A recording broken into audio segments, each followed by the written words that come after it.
The federal Liberals unwrapped their throne speech with many promises for Canadians. The only problem is the vision's about as clear as your view on a blinding snowstorm.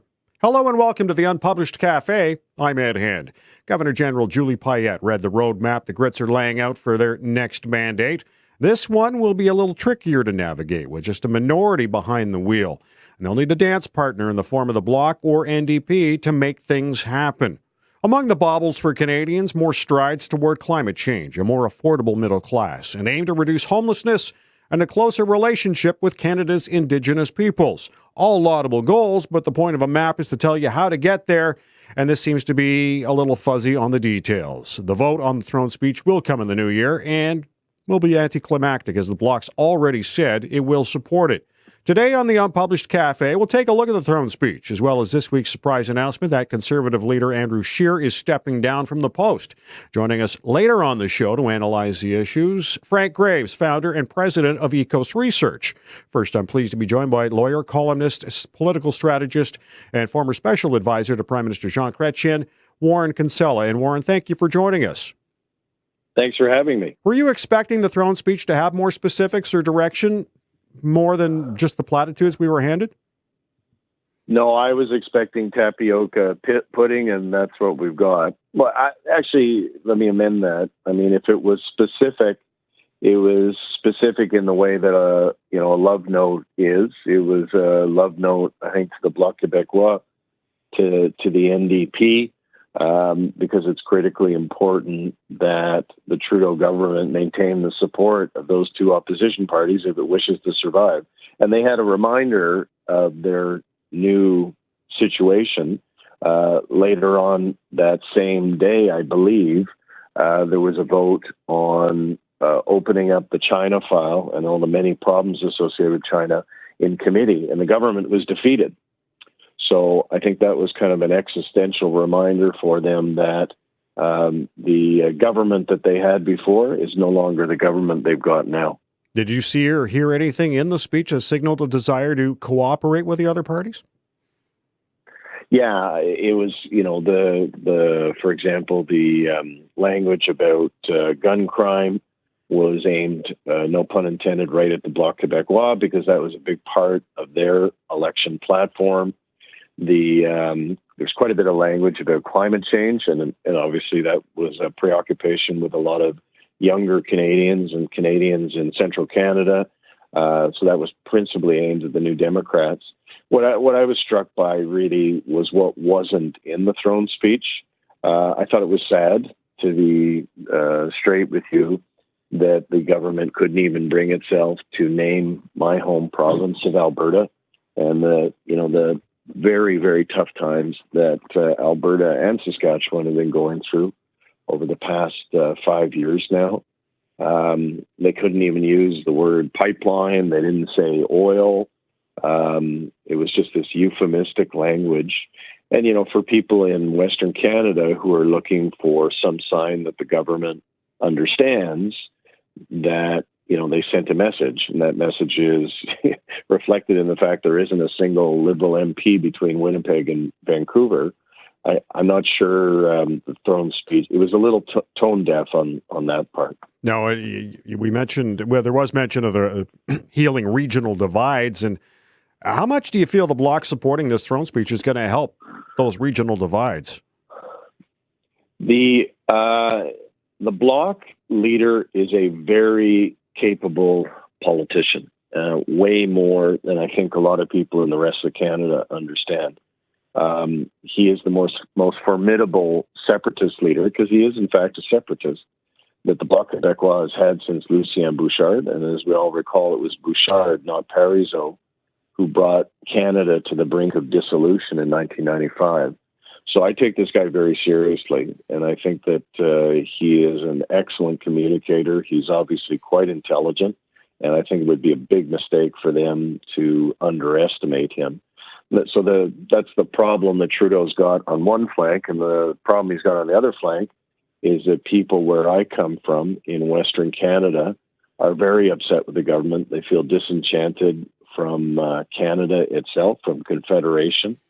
And, it's given rise to kind of a nascent separatist movement. I'm not too worried about that. What I'm more worried about is people in Western Canada kind of giving up on Canada.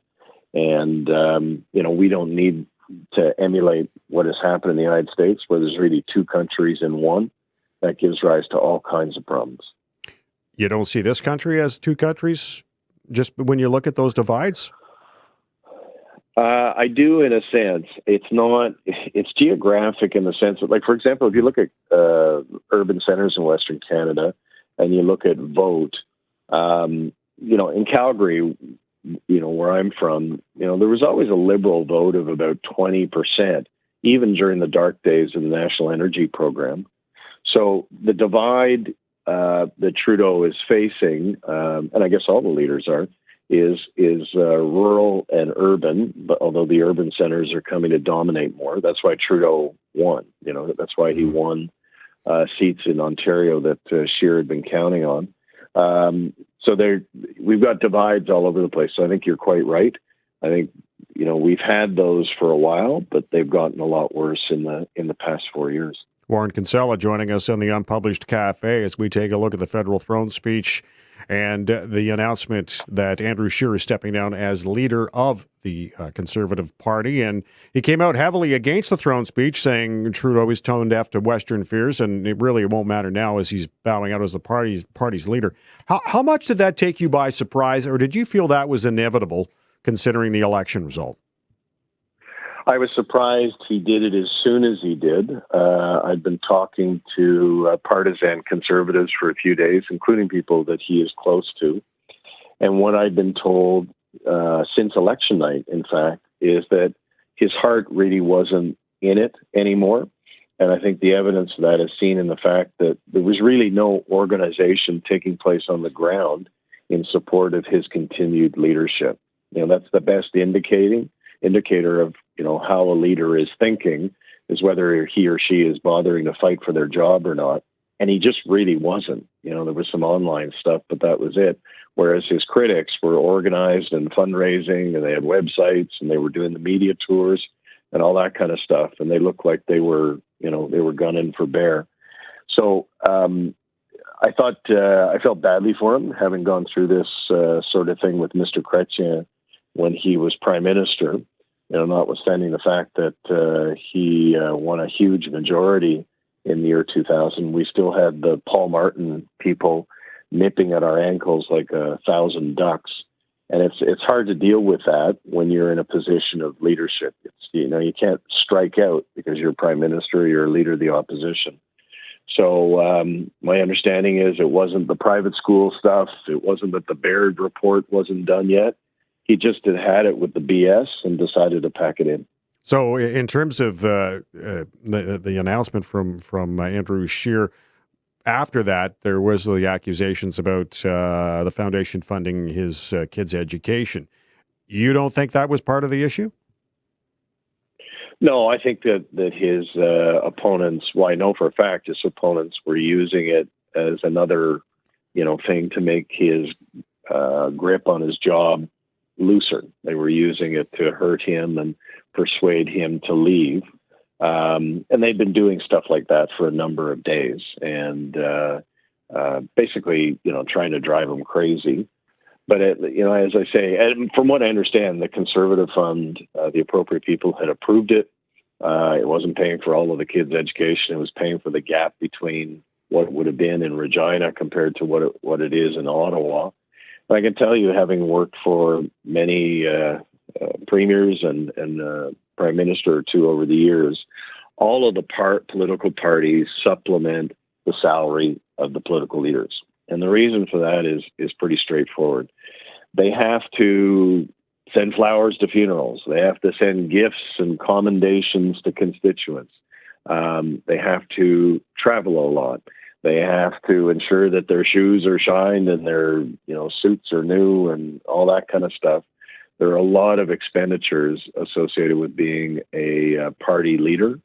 So those expenses, for the most part, are quite legitimate. Sometimes they are not. We saw with Bevoda the $16 orange juice, and that enraged people. But, from what I understand in this case, Mr. Scheer had approval for what he did. Warren Kinsella joining us on the Unpublished Cafe. And how much do you think a leadership race will cripple the Conservatives' ability to act as official opposition? I don't think. I'm an old guy, so I used to love Question Period and all the rest of it. And then I was driving through Hope, BC, one day a few years ago, and I just kind of looked around the diner I was in, and I was like, you know what? I don't think there's anybody here who's ever watched Question Period. Mm-hmm. Not only do they not watch it, they probably see it as what is wrong with politics, not as what is right with politics. So I become firmer in my view over the years. I think, you look at Tom Mulcair. Tom Mulcair was probably the most formidable opposition leader since Joe Clark. And, what did it get those two guys, right? Nothing. Mm-hmm. So I think what really matters is putting before the Canadian people, before the next election takes place sometime in the next 18 to 24 months, a leader who is a true progressive conservative. That was the message from the 2019 campaign is, you just can't have a social conservative as your leader anymore, because of that urbanization of Canada that I referred to earlier. Just as like Preston Manning showed there'll never again be another unilingual federal party leader. 2019 showed us that there'll never again be a leader who has the positions on abortion and equal marriage that Mr. Scheer did. I know he held those positions genuinely, and he felt that there was a way to present them and still get support, but there wasn't. He was up against the prime minister who'd been alleged to obstructed justice, a prime minister who had worn blackface, a prime minister who had been involved in multiple controversies and scandals, and he still couldn't beat that guy. And so you got to ask, well, why is that? And a big part of it was his social conservative views. Now, the Conservatives, as they head into this leadership race, this is more than just looking at names and who could possibly lead this party. They have to sort of, as you mentioned, more of a progressive conservative look. They have to sort of address that within the party before they can move forward, do they not? Yeah, they do. And I saw an excellent article, I don't know who wrote it yesterday, that, they need to figure out who they are, right? Mm-hmm. And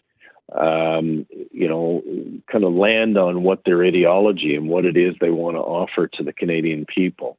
And this,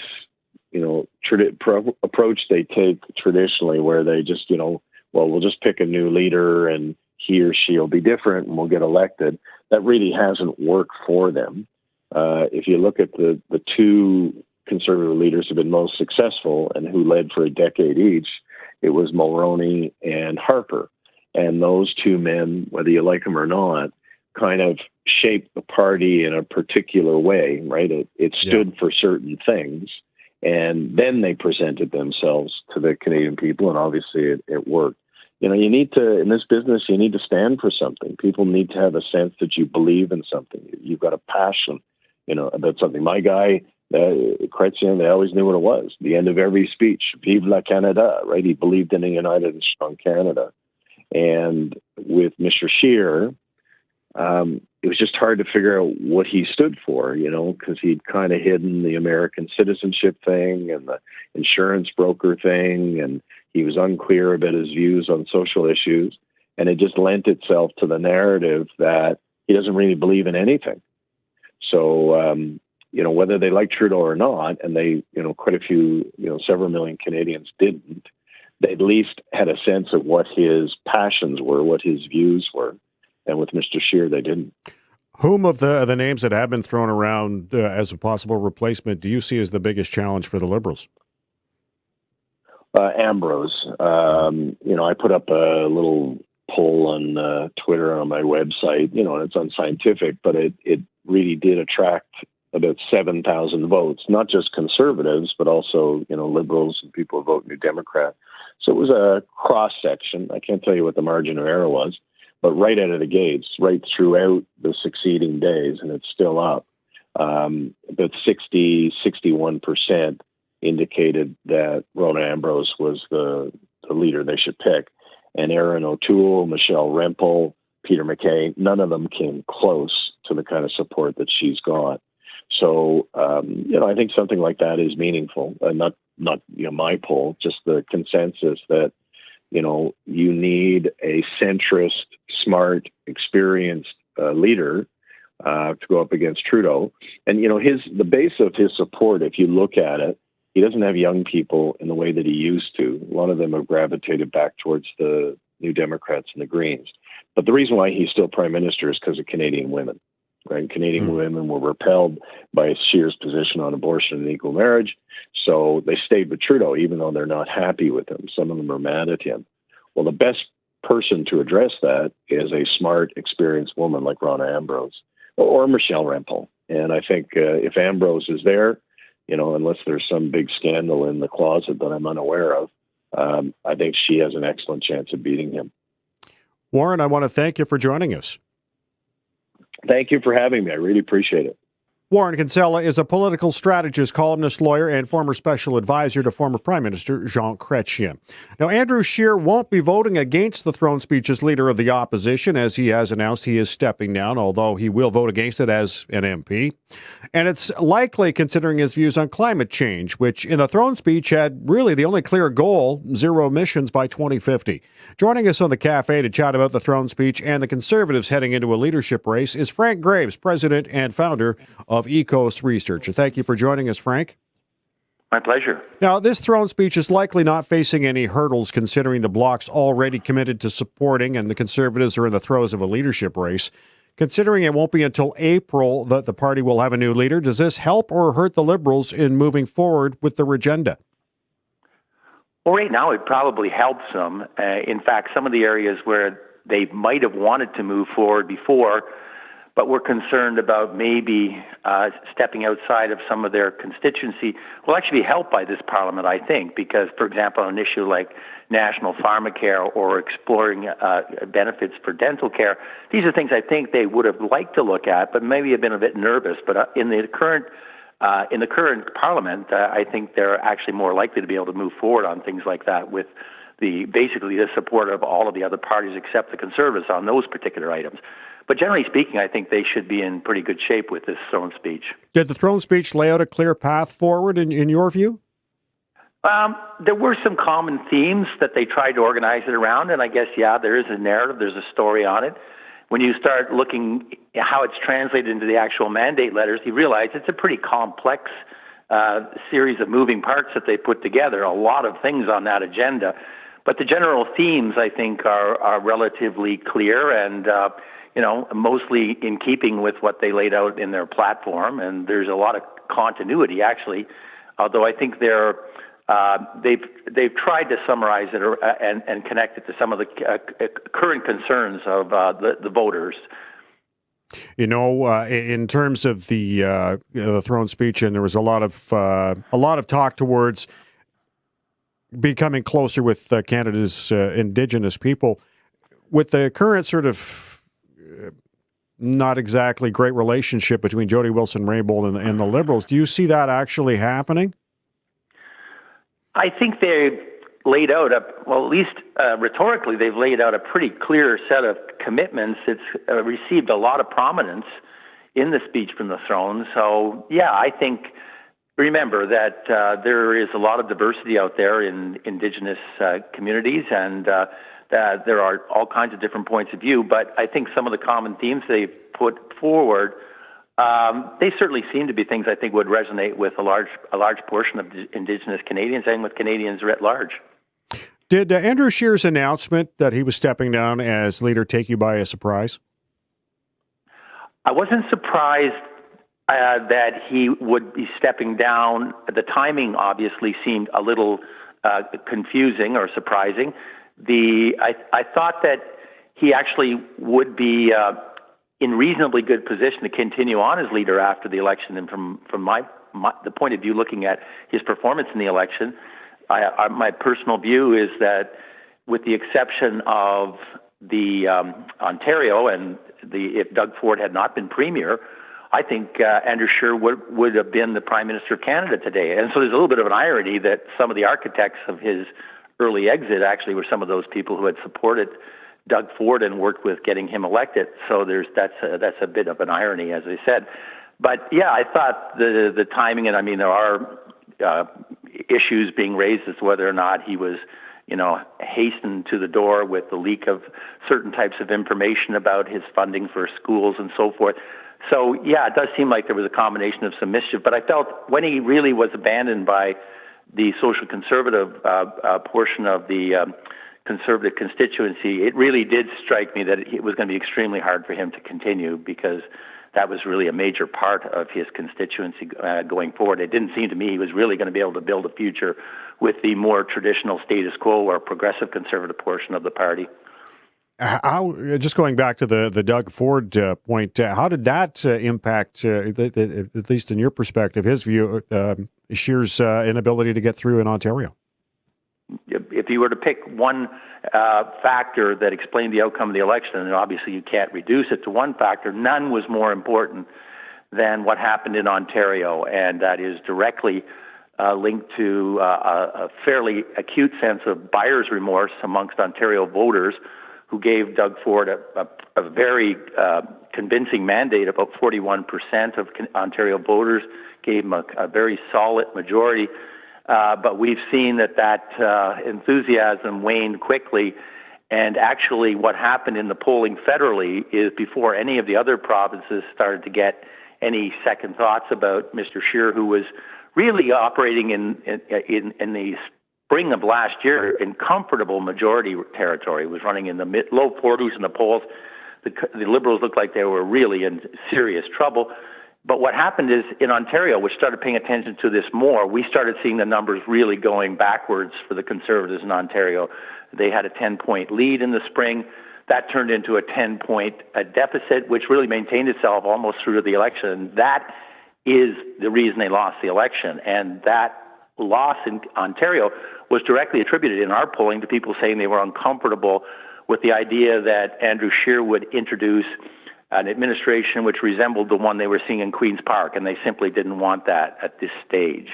Frank Graves is joining us on the Unpublished Cafe, founder and president of Ecos Research. And, there's no shortage of possible successors for Andrew Scheer, but does the party need a new leader first, or possibly whether a new direction or something to clean up the infighting that has plagued this party since, or even before the previous race?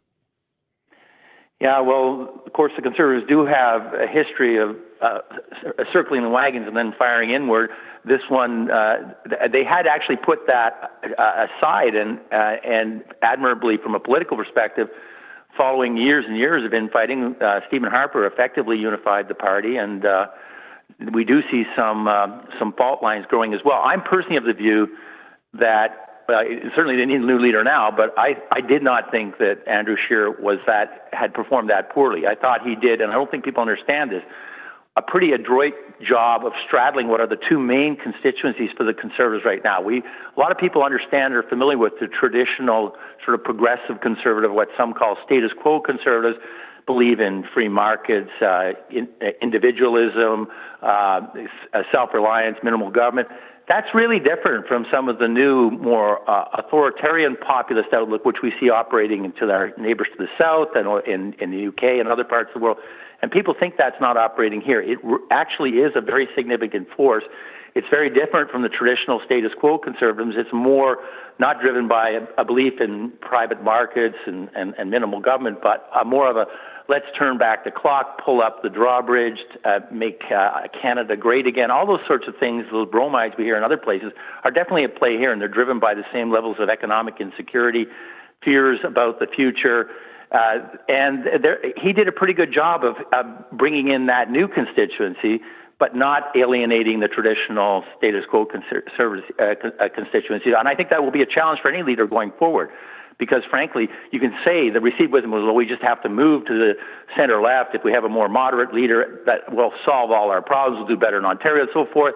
But you do have this very sizable constituency that aren't looking for that at all. And so that will be a real challenge for whoever is the successor for Andrew Scheer. No, that's exactly where I wanted to go, is this research you've been looking into with the into authoritarian views and populism when it came to voting Conservative. But it wasn't just Conservatives, was it? No, but it was principally, we measure using indices created from international research on this topic, whether or not you have a more ordered, or I don't like the term authoritarian because it harkens back to a very dark period, but I like to think about ordered or a fixed outlook.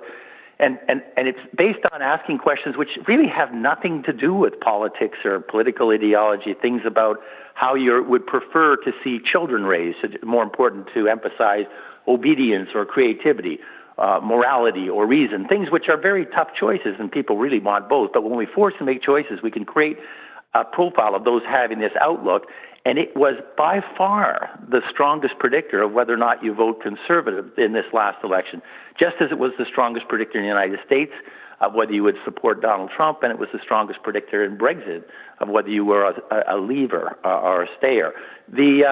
So yes, and what we did find interestingly is that it didn't just predict really, really well whether you voted conservative, which it wouldn't have, by the way, in 2011 and not much so in 2015. So this is new, but it also explains shifting behavior. So the Conservatives did lose some voters to the Liberals who had a more ordered outlook, a more open outlook. But by corollary, the Liberals lost a lot of voters to the Conservatives who actually shared some of this more ordered outlook as well. So it is the new sorting mechanism, and it's really going to be a challenge. And my view is that in Canada, there's a lack of understanding that it exists, let alone what to do about it. Now, you say this isn't new, but do you think it's here to stay? I think it's here for a while, and I don't believe that the election settled anything. In fact, the view that amongst a lot of the institutional elite who tend to dismiss this with somewhere in a spectrum from sneering to denial is that, oh my God, we dodged that bullet. Canada somehow is inoculated from this. It's too bad America and the UK are falling into the thrall of this movement. But that's not what we saw at all. We saw an election which produced deep divisions, more so than we've seen, and they aren't limited to regional. They're divisions based on social class, divisions based on gender, divisions based on what part of the country you live in, whether you have a university education or not, and they very closely track with this open ordered. In fact, some have argued, and I'd go along with it, that the traditional sort of left-right spectrum is really being displaced by this open ordered axis, which is becoming the new contest for the future. And the fact that the Liberals managed to form a government with while losing the popular vote and with these levels of dissatisfaction that we saw in our exit polling, the highest dissatisfaction with a federal election in many years, if not ever, this sets the table for some very serious challenges. So let's just see what happens, particularly if we run into another global economic meltdown similar to 2008. And it's hard to imagine that something like that isn't out there in the wings, given what's going on with the American economy, which has been flying on a sugar high with $1 trillion deficit spending and is not showing signs of fundamental strength. We'll see what happens. But I think there's a very challenging period ahead for governments in Canada. Now, as we had mentioned off the top, Andrew Scheer has stepped down as opposition leader, and that leaves the door wide open for obviously a new face. And a number of new faces have popped up. Well, not necessarily new, but in this race, Peter MacKay, Ronna Ambrose, Aaron O'Toole, Michelle Rempel. From your perspective, which do you think makes the biggest problem for the federal Liberal Party? Well, that's a very good question. My concerns right now is finding out what conservative voters themselves think about that list, as well as a range of others. And we've been doing some testing, and we'll be reporting on those results on Monday. But there is some clarity out there, at least amongst conservative voters, and they do have one preferred choice. I won't say it right now, but one of those choices you mentioned has a commanding lead, at least with respect to conservative voters in Canada. And I think that also reflects in my view, that person will also pose some very significant challenges to the Liberals. But I also think that dilemma that I spoke about earlier, about how do you kind of bring forward this really different conservative constituency formed from both those with this authoritarian outlook and those with a traditional, status quo or progressive outlook. It's a real challenge, and I'm not sure that any of the leaders that we're looking at are going to do a better job than Andrew Scheer at doing that. So we'll wait and see. But I think it's pretty clear where Conservative voters are going to go at this stage. I'll be releasing that poll on Monday. All right. Frank, I want to thank you for joining us. My pleasure. Frank Graves is the founder and president of Ecos Research. Now it's time for your say. If you were an MP, would you vote for or against the throne speech? You can log on to unpublished.vote and cast your ballot on the question. This is our final podcast of 2019. So on behalf of everyone at the Unpublished Cafe, we wish you the merriest for Christmas and all the best in 2020, when we'll return with more interviews and analysis on the issues facing Canada and Canadians. Thanks for listening to the Unpublished Cafe. I'm Ed Hand.